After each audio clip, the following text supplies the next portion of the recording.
In today's video, I'll show you how to fix wrong payment details in QuickBooks Online. If you've noticed a payment has the wrong date, amount, payee, or memo, you can correct it quickly to keep your books accurate.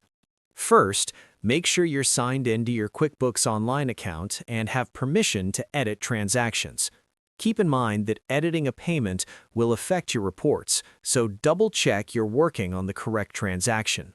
Start by going to the left navigation menu and clicking on Accounting.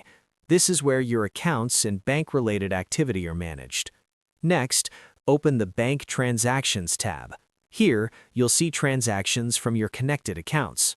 If needed, use filters or scan by date or amount to find the payment you want to fix. Once you locate the payment, click on it to open the details.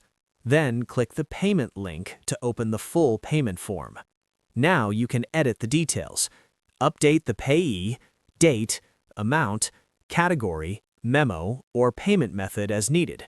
Make sure everything matches your original records and is assigned to the correct account. After reviewing your changes, click Record to save. That's it.